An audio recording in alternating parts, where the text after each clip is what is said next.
बिहार में पश्चिम चंपारण से सांसद हैं संजय जायसवाल बीजेपी के। उनके पिता मदन प्रसाद जायसवाल भी उसी सीट से सांसद हुआ करते थे, उसी पार्टी से, जब वो बेतिया से चुनाव जीता करते थे। बेतिया सीट 2008 के परिसीमन के बाद नहीं रही, उसकी जगह पश्चिम चंपारण हो गई। लेकिन उस क्षेत्र पर जायसवाल परिवार का ही करीब 30 साल से कब्जा है। क्या बीजेपी संजय जायसवाल को टिकट नहीं देगी? हेलो गाइज, स्वागत है आपको फिर से एक नए वीडियो में। तो मोदी जी का प्रचलित भाषा था पहले भाइयों एवं बहनें बोलने के लिए, अब वो छोड़ दिए हैं और बोलने लगे हैं परिवारजन। यानी एक फिक्स टारगेट कहीं पे कर रहे हैं, लेकिन ये टारगेट उन्हीं के नेताओं पे लग रहा है। तो चलिए देखते हैं वीडियो, आखिर किस तरह से उन्हीं के नेताओं पे टारगेट क्यों लग रहा है। ज़्यादातर परिवारवाद उन्हीं के नेताओं या उन्हीं के मंत्रियों पे है। तो चलिए शुरू करते हैं वीडियो और मिलते हैं वीडियो के एंड में। जय हिंद। प्रधानमंत्री ने भाइयों बहनों की जगह देश को परिवारजन कहना शुरू कर दिया है। पहले उनके कैबिनेट का ही हाल देख लीजिए, कितना परिवार है। केंद्रीय मंत्री अनुराग ठाकुर के पिता प्रेम कुमार धूमल 2 बार हिमाचल के मुख्यमंत्री रहे हैं। क्या अनुराग ठाकुर परिवारवाद से लड़ने के लिए इस्तीफा देने जा रहे हैं? ऐलान करने जा रहे हैं कि वे 24 में चुनाव नहीं लड़ेंगे। इनकी जगह हिमाचल के बीजेपी के किसी और सांसद को मंत्री क्यों नहीं बनाया गया? इन्हीं को क्यों? रक्षा मंत्री राजनाथ सिंह के बेटे पंकज सिंह भाजपा उत्तर प्रदेश के उपाध्यक्ष हैं और नोएडा से विधायक हैं। राजनाथ सिंह परिवारवाद के खिलाफ कैसे लड़ेंगे? क्या पंकज सिंह के टिकट को खुद ही कटवा देंगे? वाणिज्य एवं उद्योग, उपभोक्ता मामलों और वस्त्र मंत्रालय का पदभार संभाल रहे पीयूष गोयल के पिता वेद प्रकाश गोयल वाजपेयी सरकार में पोत परिवहन के केंद्रीय मंत्री थे। पीयूष गोयल की मां चंद्रकांता गोयल 3 बार मातुंगा से विधायक थीं।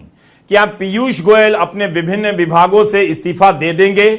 पीयूष गोयल किस तर्क से और दम से कह रहे हैं कि समय आ गया है कि परिवारवाद भारत छोड़ेगा? खुद बताएं कि किस टाइम वे इस्तीफा देने जा रहे हैं, राजनीति से संन्यास लेने जा रहे हैं। शिक्षा मंत्री धर्मेंद्र प्रधान के पिता देवेंद्र प्रधान वाजपेयी सरकार में परिवहन और कृषि राज्य मंत्री थे। पृथ्वी विज्ञान मंत्री किरेन रिजिजू के पिता रिंचिन खरू अरुणाचल प्रदेश के पहले प्रोटेम स्पीकर थे। नागर विमानन मंत्री ज्योतिरादित्य सिंधिया के पिता माधव राव सिंधिया नागरिक उड्डयन मंत्री हुआ करते थे। जब ये मंत्री परिवारवाद पर लेक्चर सुनते होंगे तो इन्हें कैसा लगता होगा? जब ये मंत्री परिवारवाद पर दूसरों को लेक्चर देते होंगे तब इन्हें कैसा लगता होगा? खुश रहते होंगे, हंसी आती होगी, गर्व महसूस होता होगा या शर्म आती होगी? लोकतंत्र में ये कैसे हो सकता है कि पॉलिटिकल पार्टी, और मैं विशेष बल दे रहा हूं पॉलिटिकल पार्टी, आज मेरे देश के लोकतंत्र में एक ऐसी विकृति आई है जो कभी भारत के लोकतंत्र को मजबूती नहीं दे सकती। और वो क्या है बीमारी? परिवारवाद। अगर आप बीजेपी के भीतर परिवारवाद की सूची देखेंगे तो वह प्रधानमंत्री के कई भाषणों से लंबी हो जाएगी और आप भी सुनते सुनते बोर हो जाएंगे। क्या प्रधानमंत्री महाराष्ट्र के मुख्यमंत्री से कह सकते हैं कि आप परिवारवादी हैं? आपकी पार्टी के नेता आप ही हैं, आप ही मुख्यमंत्री हैं, आपके बेटे भी लोकसभा में सांसद हैं।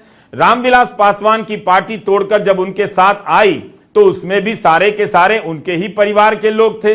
अब चिराग पासवान एनडीए में हैं, तो क्या चिराग पासवान की पार्टी में कोई दूसरा अध्यक्ष हो जाएगा? वसुंधरा राजे सिंधिया और उनके बेटे दुष्यंत सिंह के बारे में कभी नहीं बोलते हैं। दुष्यंत सिंह का टिकट क्या इस बार कटने वाला है? सोनेलाल पटेल और उनकी बेटी वाणिज्य और उद्योग राज्य मंत्री अनुप्रिया पटेल को क्या वे परिवारवाद की राजनीति से अलग रखते हैं? प्रधानमंत्री परिवारवादी नेता और परिवारवादी पार्टियों में फर्क नहीं कर सकते हैं। परिवारवादी पार्टी के आधार पर भी उनके गठबंधन में कई दल हैं, पहले भी रह चुके हैं। हाल ही में संजय राजभर की निषाद पार्टी बीजेपी में आ गई।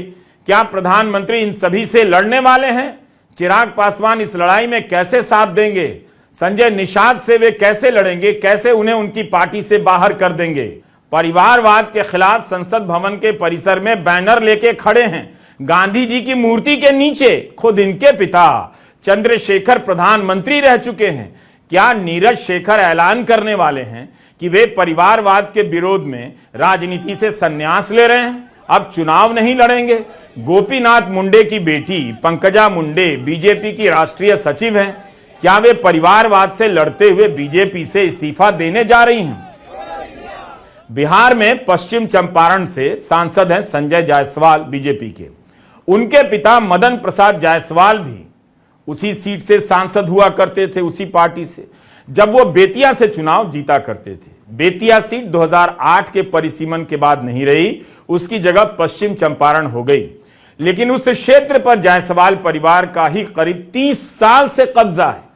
क्या बीजेपी संजय जायसवाल को टिकट नहीं देगी? क्या संजय जायसवाल इस बार चुनावी राजनीति से संन्यास लेने का ऐलान करने जा रहे हैं? भादों से पहले कर देंगे? या उन्हें कौन प्रमाणित करेगा कि संजय जायसवाल परिवारवाद के तहत नहीं आते हैं? मधुबनी से सांसद अशोक यादव हुकुमदेव नारायण यादव के बेटे हैं। मधुबनी से किसी अन्य भाजपा के कार्यकर्ता को क्यों नहीं टिकट दिया गया? हजारीबाग से सांसद जयंत सिन्हा को टिकट देते समय परिवारवाद का ध्यान नहीं आया? ऐसे अनेक उदाहरण देकर पन्ने भरे जा सकते हैं।